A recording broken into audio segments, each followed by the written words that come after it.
Brace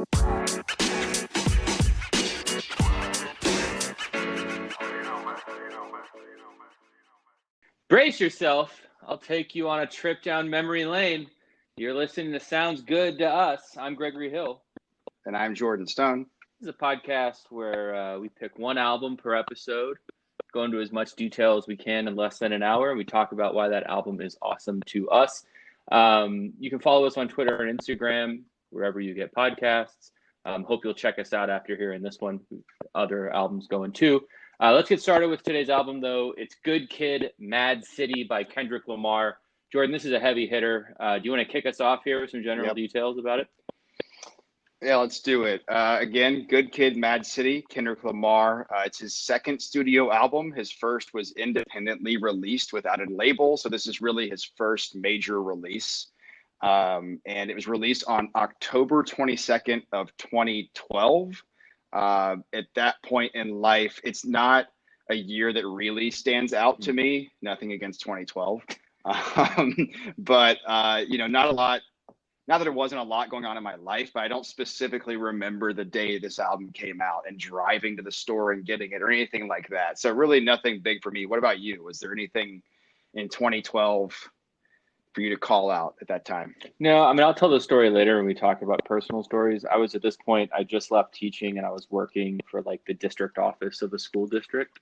So I still, honestly, that's where I, in that moment of my life, heard a lot about music was from my students. And so that's how I heard about Kendrick, and I'll tell that story later. Nice. I mean, I think part of what's different about other albums that we've talked about, where we have a memory of going to the store to buy it, is at this point, we were exclusively listening on Spotify. This was probably 2 years into both of our Spotify accounts, I imagine. Yes. But I mean, when it dropped, it was open it up and listen to it. And it's kind of hard to know when the album came out, right? Yeah. What about sales and critical reception? Yeah, I mean, we look at Metacritic. It's kind of just an easy way to compare albums and to get a bunch of information on this kind of stuff. Metacritic has this, it averages a bunch of different critical reviews. Metacritic has this as a 91 out of 100, which is top class, like top of its class, world class, elite. There was only one mixed review, and there was no negative reviews of all the critical reviews they pulled in. Now Magazine and Fact Magazine had this out of 100 out of 100. Rolling Stone only had it as an 80. Pitchfork had it as a 95, which are two outlets that we look at a lot. And New Musical Express had this as low as a 60, which I don't know what New Musical Express was on about. And then the user average was 8.8 out of 10. So, critical consensus was actually higher than user consensus, which is different than most albums we look at. Most albums, critics think less of them than the fans do. But in this case, it's still, consensus is this album is, kind of in GOAT territory. I want to go through a couple albums that were rated higher, which is hard for this album because this was Metacritic's number 4 overall album in 2012. So there are only 3 albums higher than it. So tell me what you think about these albums, if you have any impressions of them, if you think they're better or worse. Channel Orange by Frank Ocean was a 92. Does that album mean anything to you?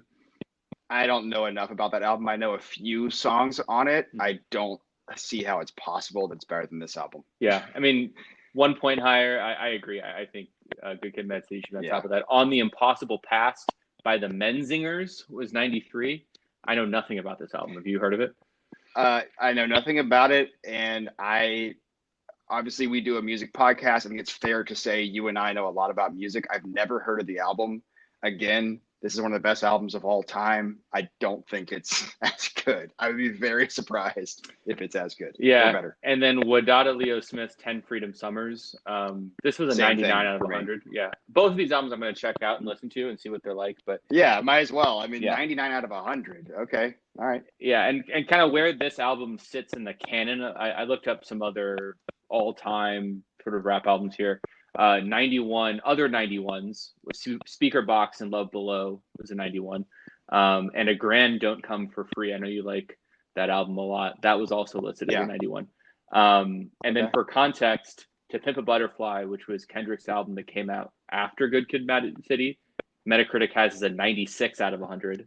And then Damn, which was 2 albums later technically because of the Black Panther soundtrack, is a 95. So Kendrick is in rarefied air. All of his albums are good. I want to add on to that one. I would argue that Good Kid, Mad City walked so those albums could run.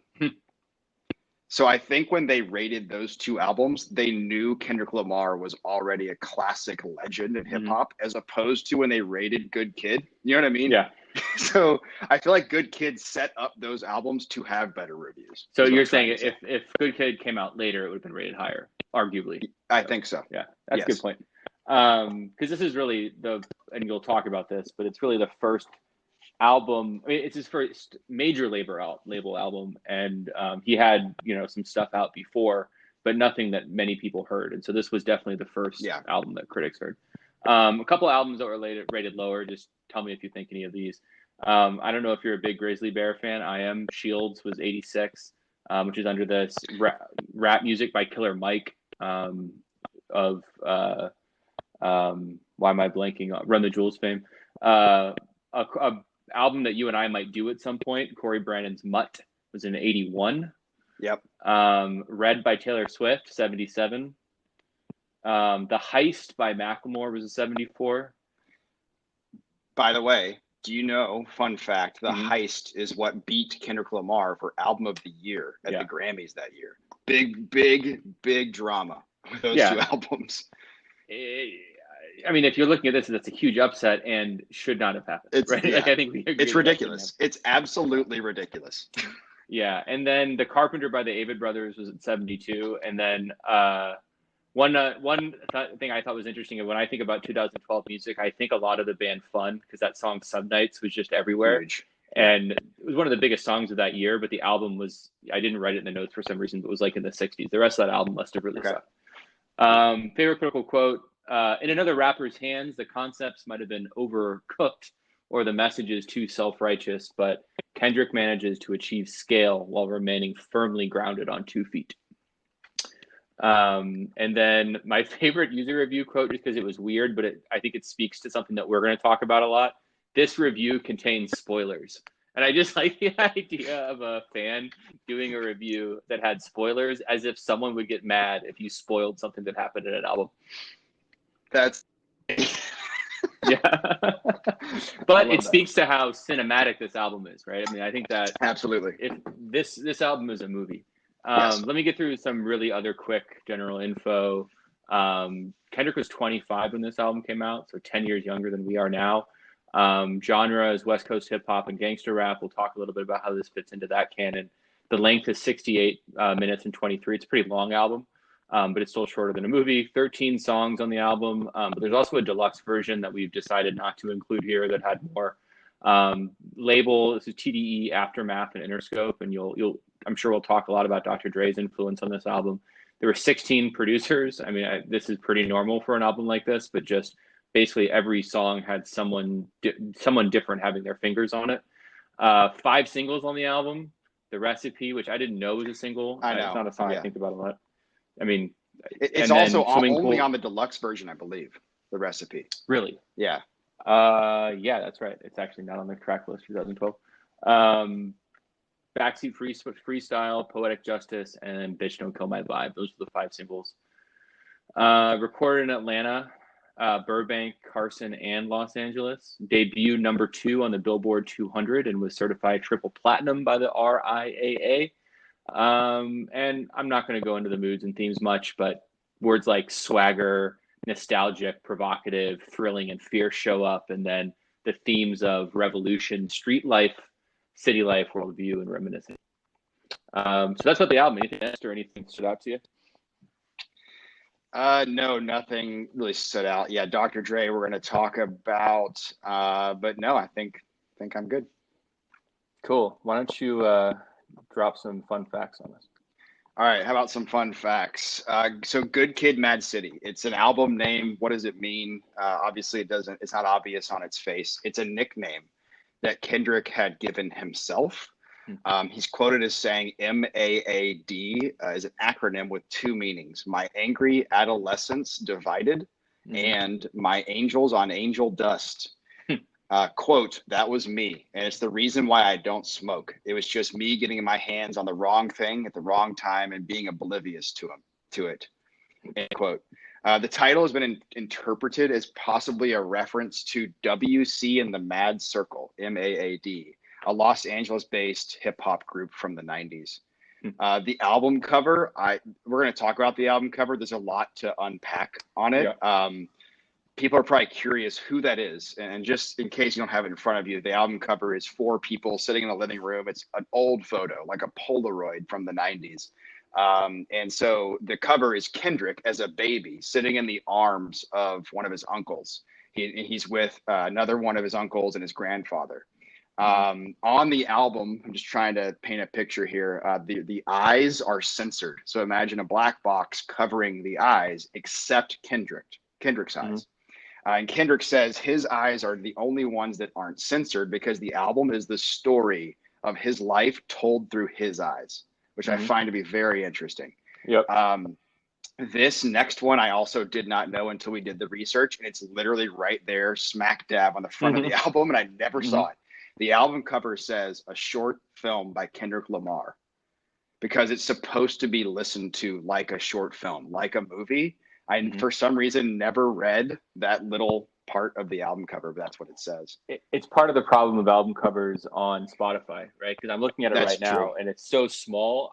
I knew that it was something. It's hard to read, too. Yep. Some other fun facts here. Kendrick Lamar's mentor is Dr. Dre, who we already talked about as a producer on the album. There's a cool story about Dr. Dre discovering Kendrick. They're both from Compton. A lot of connections there. So Dre signs him to his label Aftermath. And Dr. Dre is actually quoted as saying he knew Kendrick Lamar would be a superstar. And he just knew it. He was like, this is the next guy in hip hop. And obviously, he was right. And Dr. Dre found and launched Kendrick Lamar and Eminem. I mean, just think about that. Basically, the 2 biggest hip hop artists of the 2 decades that preceded or followed each other, 2000s and 2010s. He found both the biggest. That's amazing. Kendrick calls this a self-portrait, a day in the life of him and his friends. He's cited as saying that he wanted this album to have a Pulp Fiction feel, like the movie, like the way that movie makes you feel. He wanted to emulate that. Another fun one is Backseat Freestyle, one of the best songs on the album, was a beat originally made for the singer Sierra, which is Russell Wilson's wife as well, and the football player. So he originally made it for him, and she didn't respond. She didn't get back to him for whatever reason. And so Kendrick took the song.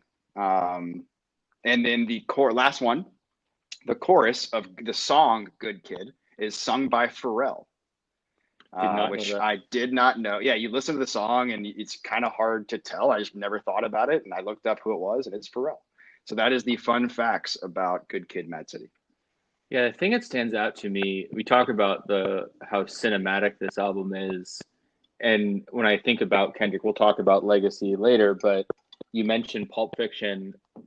Just like with movies, there's a handful of directors that you'll watch no matter what the movie when it comes out, because they come out with not as many as some other directors do, and everyone is going to be pretty good. I mean, I'm thinking Tarantino is one for us. Wes Anderson is one for me. Spike Lee, like any movie that Spike Lee comes out, I'm going to go watch it. Scorsese, like that's rarefied air, right? No matter what, at this point, if Kendrick comes out with an album, I'm dropping whatever I'm doing that day, and I'm listening to it immediately. Yes, absolutely. And so it's interesting to have him, talk about Tarantino, because I think probably Kendrick and Tarantino are more alike in ways that we might not usually think about. Cool. Well, I'm gonna get some questions to you here.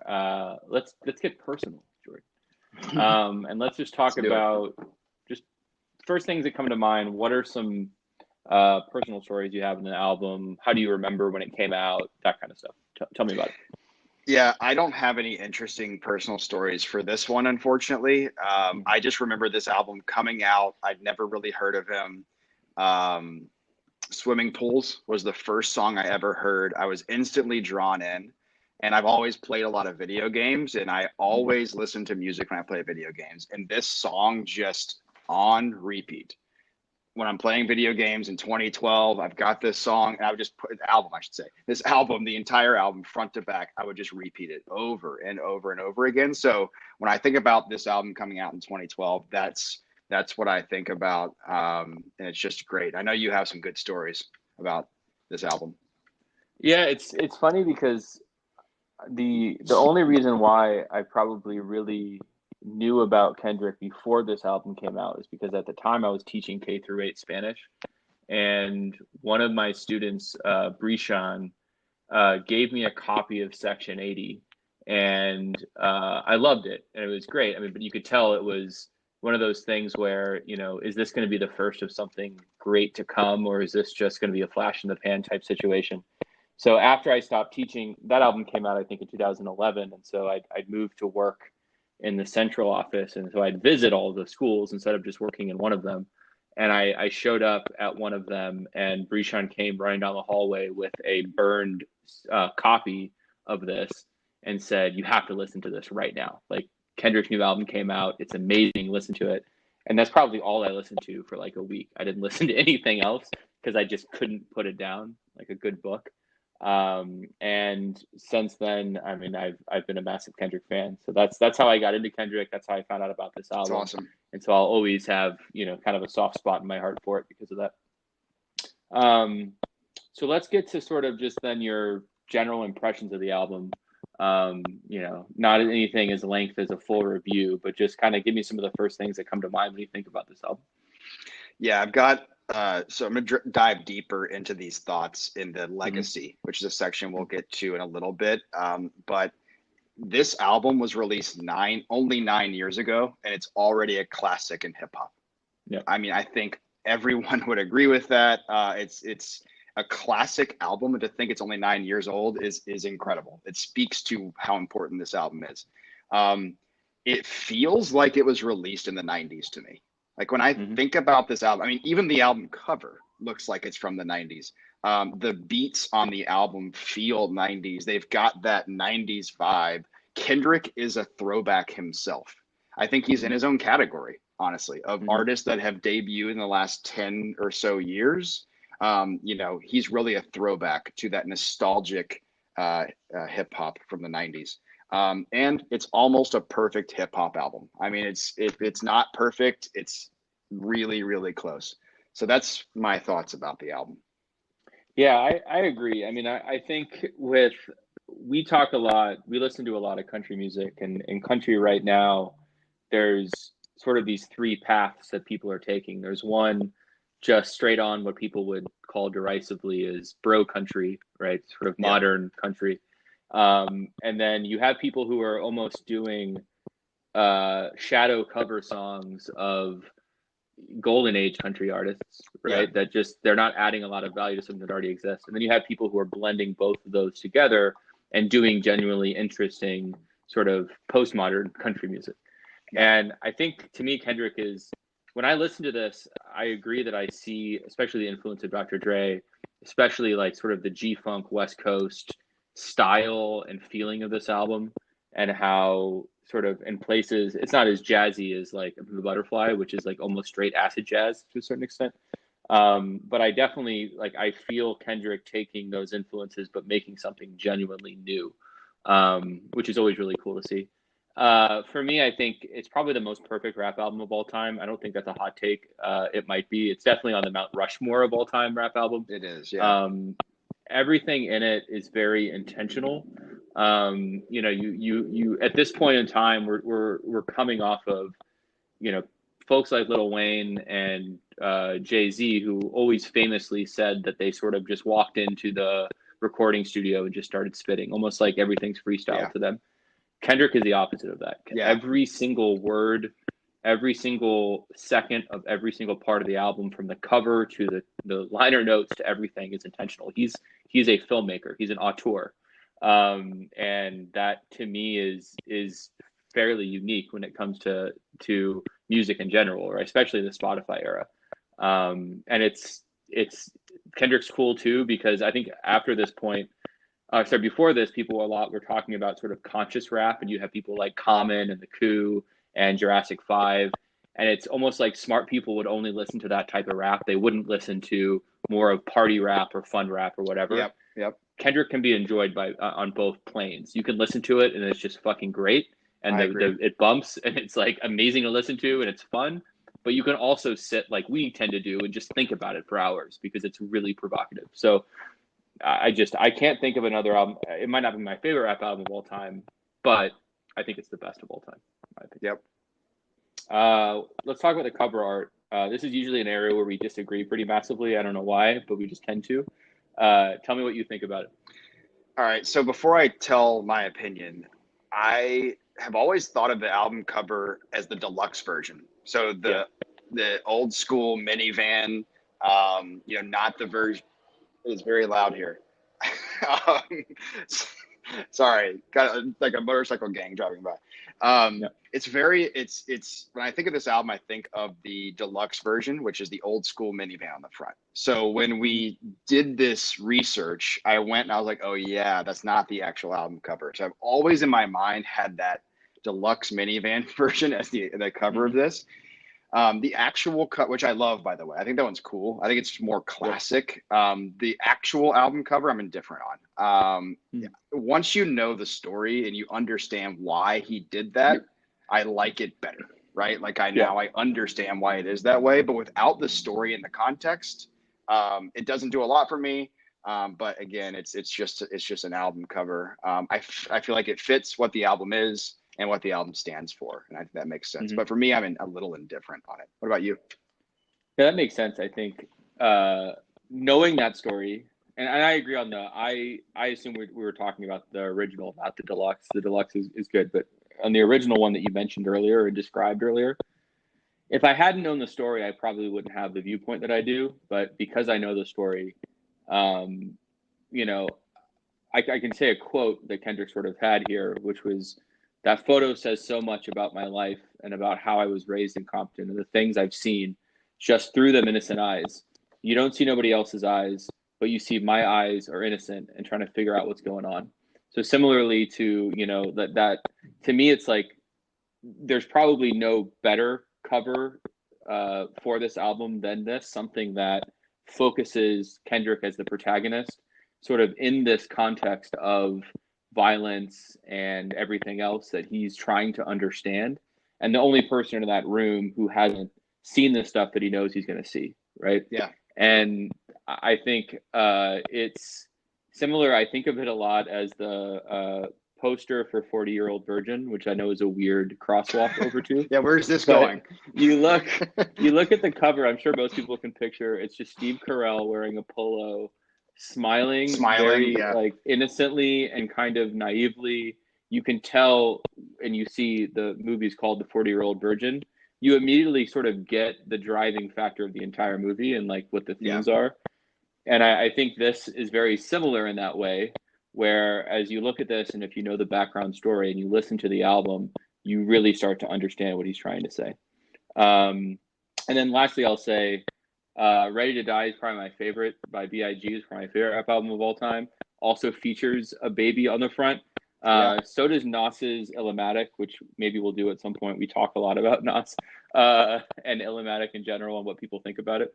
But so maybe this is a genre piece of babies on the front of albums, although famously the baby on the front of Ready to Die is not actually B.I.G. It's just some random kid they cast from a modeling agency. Did not know that. Yeah, so we'll do that when we hope that'll be our 100th episode is Ready to Die. All right, so let's get into the song breakdown here. We just sort of, we talk about the album in more detail, about the songs themselves. We have some categories here.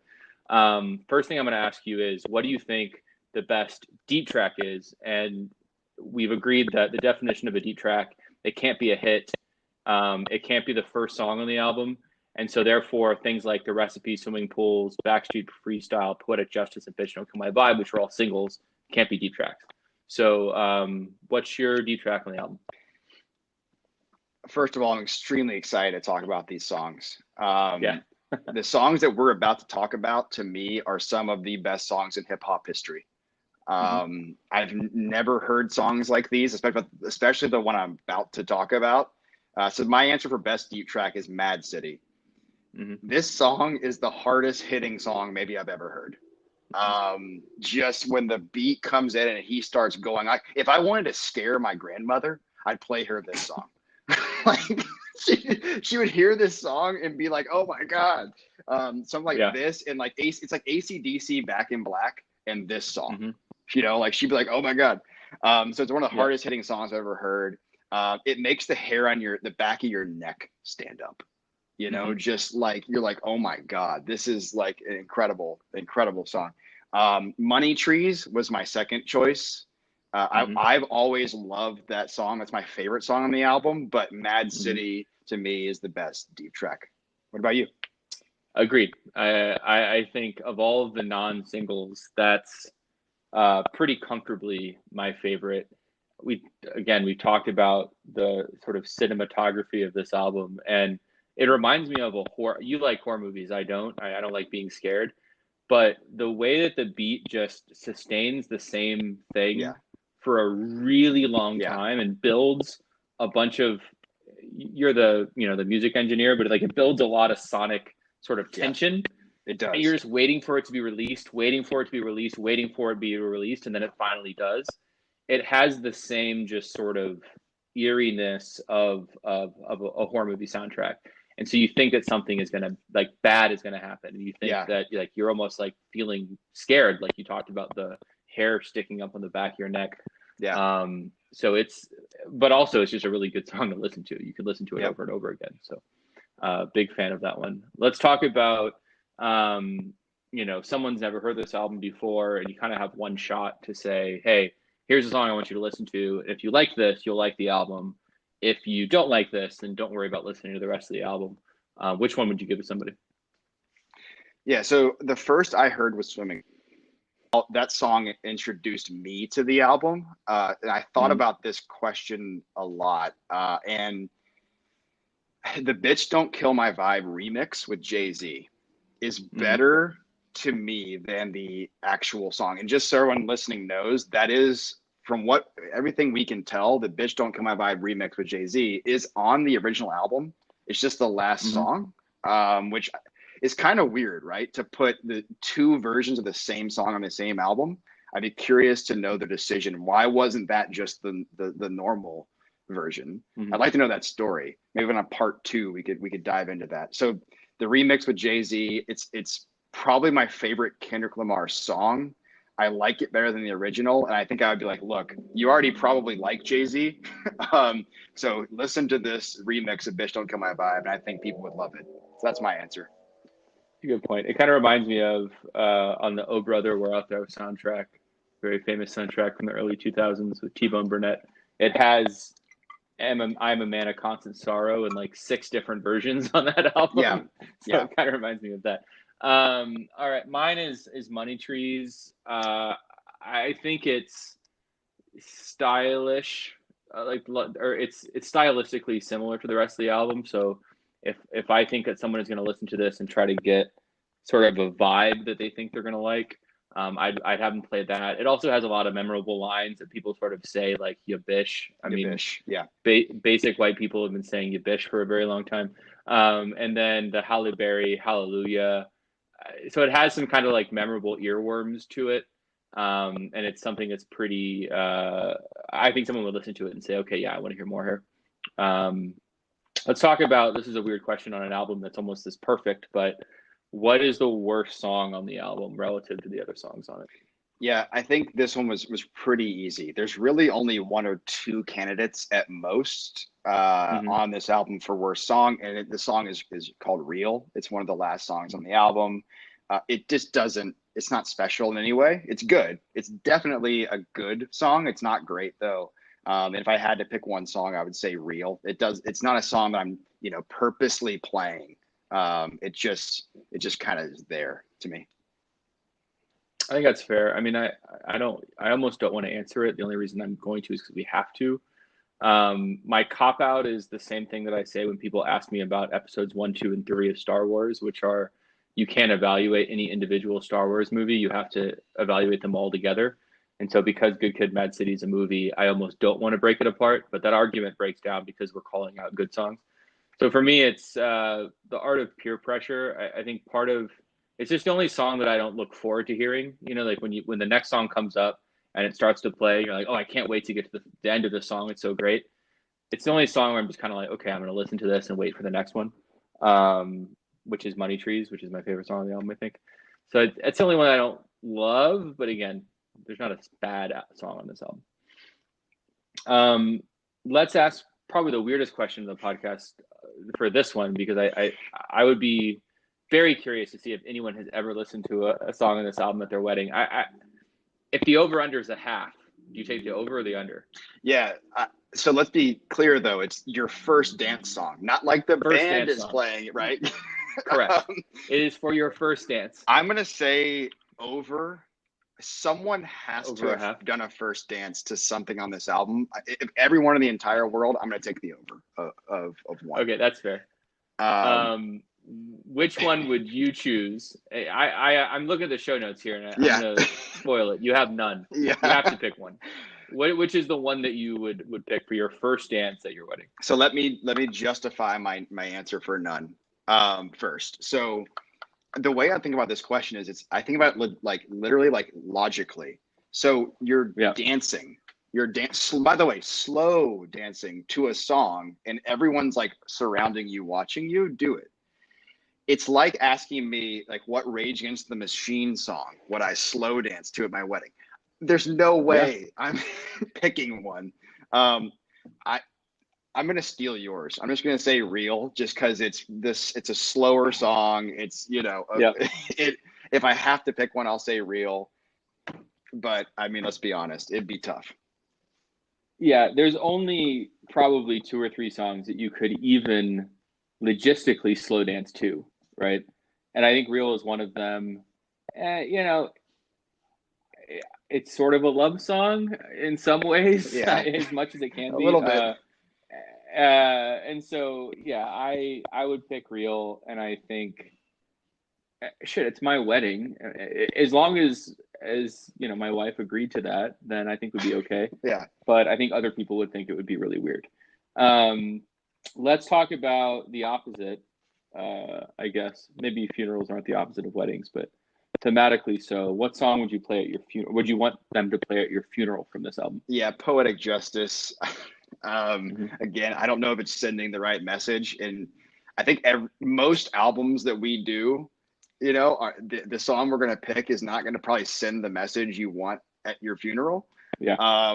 But it's the song that stands out the most that I want played at my funeral. I also really like Drake. People know that I really like Drake, and I mean, I love Kendrick too, obviously, but it's 2 of my favorite artists on the same song. So I picked Poetic Justice. That's true. I have the same, so we can move on that one for similar reasons. And then this is a new category for us. We're retiring the which song would you most want Post Malone to cover? Because I think that was sort of like scraping the bottom of the barrel. So let's talk through. You can interpret this in 2 different ways. Number one, what song would you most want to hear covered, and in what style? Or if you were to search, and were you able to find any covers that you really enjoyed? So for me, the first thing I think of when I think of cover songs is bluegrass. Bluegrass is a genre that you can really cover anything and everything. I have a bluegrass playlist on Spotify that I'm always curating and adding to. And what it is every song is bluegrass covers. They cover everything from rap to from rap to actual country songs to rock, everything in between, metal, and they're incredible. And I would love to hear a bluegrass version of Bitch Don't Kill My Vibe. I think it'd be funny. I think it'd be, executed well by some of the bands that I like that cover songs. So I think that song sticks out to me as being the best. I know you did a little more research on this one than I did. So what did you find on covers? Yeah, I'm going for the extra credit. Yeah. I just searched through YouTube, Kendrick Lamar, Good Kid, M.A.A.d covers. A couple came up. One note I would say on covers, you and I talked a lot about covers. I think it needs to be either 10 times better or 10 times different than the original. Not that it can necessarily, but like I don't want to hear just someone doing the exact same song, just a different artist. That's not that interesting Yeah. for a cover. Most of the best covers for us are like they're quite different than the original, and it's the artist putting their own spin on it. So I'm only including. There's a lot of covers of people just rapping the song or singing the song very similarly. Um, Justice Durr does a guitar cover that's just guitar. There's no singing, and it's wild. It's really really good. So you can search YouTube for that. That's of Bitch Don't Kill My Vibe. I loved it. I'm not. I play guitar. I'm not very good at guitar. I wish I could play guitar like this guy does. I'm probably not going to pronounce this name correctly, but Tahin Dahara covers like a really sultry R&B version of Swimming Pools that sounds very different than the original song and is just really like sexy and cool. I really like that. Birds of Tokyo does sort of a rap rock over electric synth effects with acoustic guitar. So it was sort of an interesting production. It was live. That one's worth checking out. And then Kendrick himself does a melody live at an award show with Imagine Dragons, covering a couple songs, but mostly M.A.A.d City. And so it's M.A.A.d City, which you and I said is our favorite deep track of the album, but with all rock underneath. I need to hear that. Awesome. Like and there's famous actually memes of like I think of Taylor Swift dancing to it, which are kind of cringy, but the song it's awesome. It's really good. I'm gonna derail the train if you don't mind for a second. I'm gonna throw us off script. What do you think of Imagine Dragons? I don't care. I don't have an opinion. They've actually come up on multiple episodes for these covers because they tend to cover a lot of songs. I have zero perspective. Should I care? Yeah, well, the reason I ask is a lot of people think they're like the new Nickelback in the sense of, oh, Imagine Dragons, they suck, they're awful. Like a lot of artists have been quoted saying how bad they are and how embarrassing they are. Which, by the way, I like Nickelback. I like most music, to be honest with you. There's not many artists I don't like, so I respect Nickelback. Imagine Dragons has good songs. It's pop music. Like, why do people lose their minds over Imagine Dragons? So I was just curious, if you had that kind of negative reaction to that other people had. I don't. I think they're good. I mean, we should pick an Imagine Dragons album, and so I should do some research. I don't know enough about them to have formed an opinion whether or not I think they're good or bad. I definitely don't hate them because I just don't know enough. I was just curious your thoughts. But to your point, I think you and I. Part of the reason why we also wanted to start doing this podcast is we think about music pretty differently than most people who have podcasts where we're not critics. Like I don't gain anything from saying this album sucks. I try to find what's good in anything, and I'm sure I would be able to find something good about Imagine Dragons. I mean, this song is great. Also, and if their stuff is anything like that, agreed. And I don't think you and I are ever going to review an album and be like, this album is bad. It's not good. What were they thinking? This is terrible. Like, we're just not going to do that. We're going to talk about albums that we like. And even albums we don't like, you and I are not going to be like, oh, Imagine Dragons is terrible. It's not our style. Yeah, for sure. I mean, I could never make anything that was 1/100th as good as anything that Imagine Dragons has created. All right. And then the last cover real quick, Francesco Yates does like an emo Bieber acoustic version of Swimming Pools that I actually kind of liked. So you can search for all of those or all on YouTube and listen to them. They're good. All right. So we're getting up to 40 minutes here. Let's get to some final thoughts. First thing we're going to do in final thoughts is, what do you think the legacy of this album is? You said it's only 9 years old, so there hasn't been a lot of time to develop a legacy. But what is the legacy for this album in your mind? Yeah. It almost couldn't have more of a legacy. The only thing that's working against it is it's new. Relatively speaking, it's new. I think the older it gets, the more respected it will get. Like most art, the older something gets, the more respected it is. This is a top 10 rap album of all time, no question. I wouldn't even be willing to debate with someone. This has to be in the top 10. I don't care if it's 10 or it's 1, it's in the top 10. It is also the best rap album of the 2010s. So from every rap album from 2010 to 2019, it is the best of an entire decade. And to me, I thought about this next comment I'm going to make. I thought about, what is this album's comp? So this is the what album of the 21st century. And I honestly, I read some people's thoughts. There's some correlations people have made. And the one that I made for this was this is the Chronic of the 21st century. Dr. Dre's The Chronic. The beats are somewhat, I mean, this is like obviously a way newer, fresher sounding, it's new. But the beats are similar. Mm-hmm. It's Dre. Dre produced both albums. So there's a lot of synergy there. But to me, it's the Chronic of the 21st century, and that is a massive compliment. So this album is legendary. Yeah, I mean, I think Legacy, it's interesting too, because especially as, I mean, it's overdone, the whole influence that social media and everything else has had on our discourse. But I don't I don't spend enough time in places in which legacy for this kind of stuff is discussed. What I mean by that is back when we could only read Rolling Stone or go to a handful of websites to look about music, you would see this kind of stuff come up more often. I have no idea what the popular legacy of this album is, and I also don't know enough about artists putting music out today, how much influence this had. But it's impossible for me not to say that this is one of the most important rap albums of all time. Not even if rap ended after this album came out, right? Like, let's say it didn't have any impact or anything that came after that. It's just, it combines its influences incredibly well and creates something new, which is something that I'd want to see in any genre. We talked about country. I would love for more country artists to be influenced by music that's come before, whether it's from the 90s, the 70s, the 40s, but are making music that makes sense for now and telling a story like this. And I think what I'm also interested in is I don't know if I can think of that many albums of any genre since this album. So what I mean by that, like concept album, an album that was thought about intentionally from beginning to end, not just a collection of singles that they were going to stream on Spotify. And from that point, and I don't know, I think you looked up where this sits on the Rolling Stone 500 albums of all time. Where was it? Do you remember? I looked it up. It's in the 100s, I believe. Don't quote me on that. We need some fact checking here. The fun fact I actually forgot to talk about was they had to redo the list when this album came out to add it on. It was somewhere, it was in the top half. I can't remember exactly where it was, but I want to say 100 and something, somewhere in that range.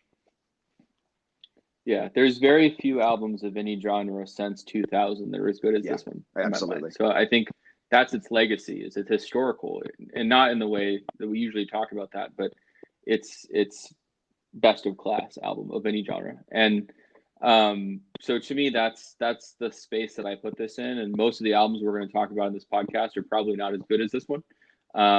It's elite. I almost don't even have the words to talk about how good it is. So let's move on and talk a little bit about who or what this album inspired, meaning kind of what was made possible after this album came out, who was listening to this and used it in their music, etc. Why don't you kick us off? Yeah, and this is something I allude to in the Alanis Morissette Jagged Little Pill episode. So shout out for that one. Go listen to that one after this one.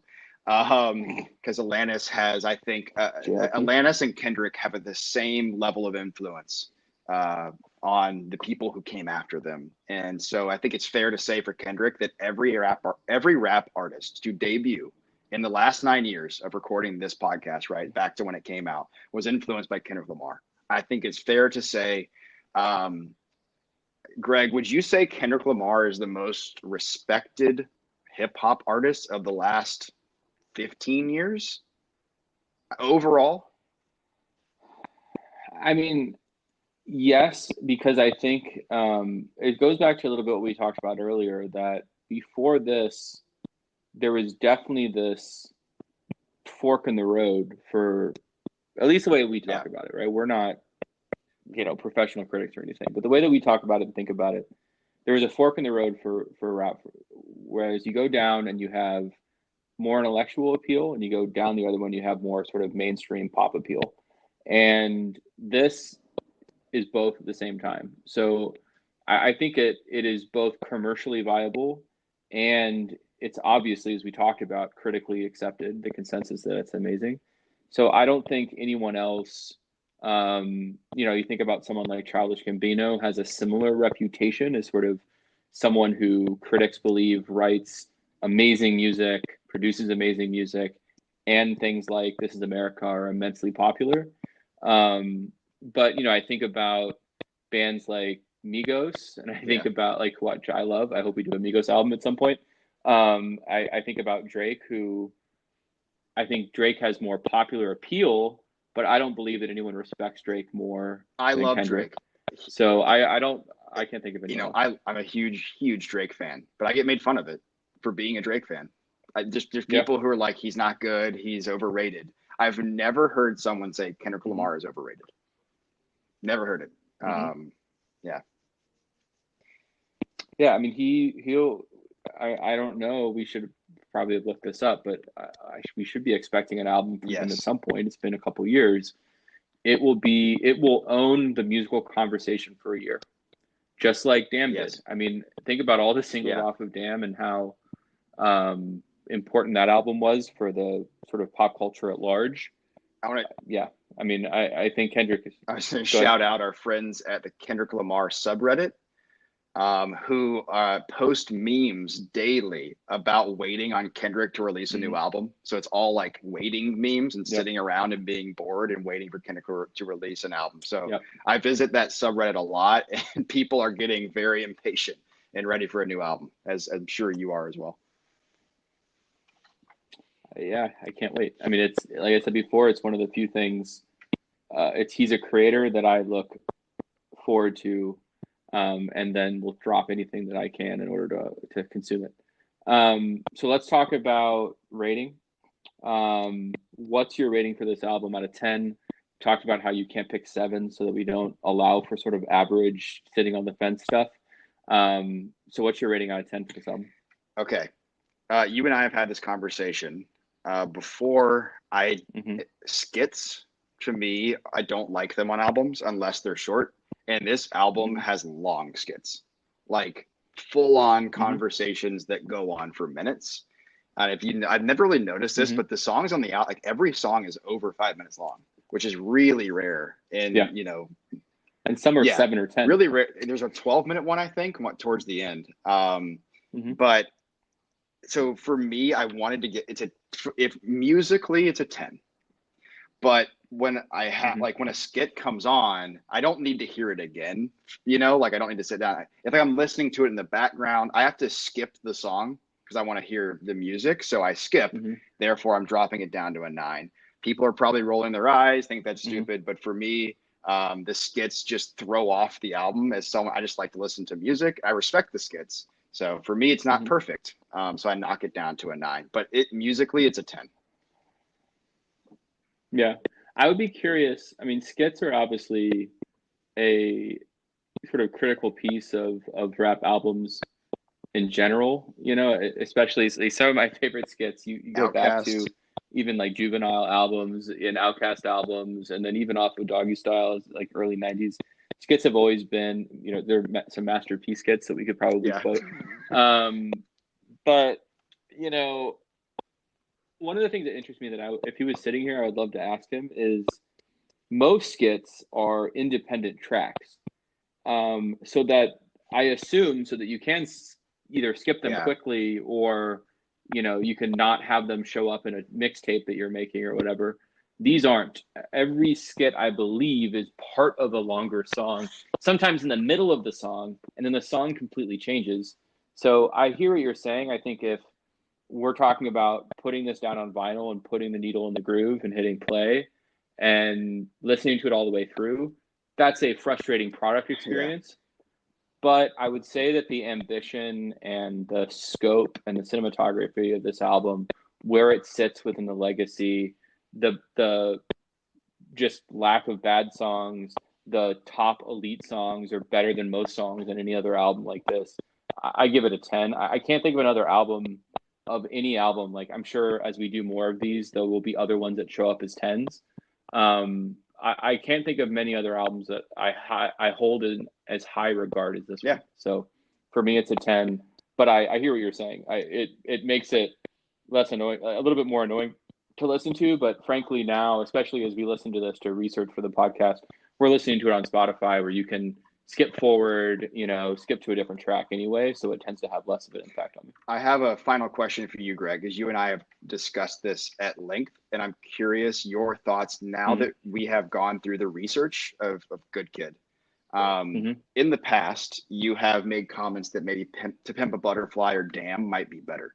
Where does Good Kid, now that you've done the research, you've sit down, you've listened to this album front to back many times this week, what is your ranking of Kendrick Lamar albums, 1 to 3? I would.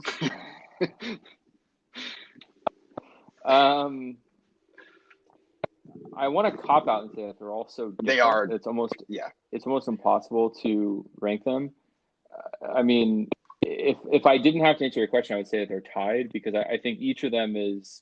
You can look at each of them and say, like, here's what's really good about it. I'd probably go Good Kid first. I would probably put Damn 2, and I put Pimp a Butterfly 3, although it's more like 1A, 1B, and 1C. Yeah. Part of the reason why I definitely would not have said Damn if you asked me like 2 years ago, but having listened to them more and more and been able to spend more time with them, some of my favorite Kendrick songs are on that album. It has similar, we talk about like the cinematography again, it has a similar concept there where you can listen to it back and forward. It tells a story. It's a very ambitious album, but all three are good. So that's the order if I had to. I agree with your order. And if you're listening right now and you haven't listened to a lot of Kendrick Lamar, his best song is not on Good Kid, M.A.A.d City. To me, his best song is Humble on Damn. I mean, Humble to me is the maybe the best rap song of the past 2 decades, since 2000. Let's just call it. Go listen to all of his albums. They're incredible. I would not even argue. If someone, doesn't matter to me the order someone would put these albums in, I wouldn't argue. I would say my favorite's Good Kid, but I'm not going to argue with you. That's how good Kendrick Lamar is. So go check out his other albums.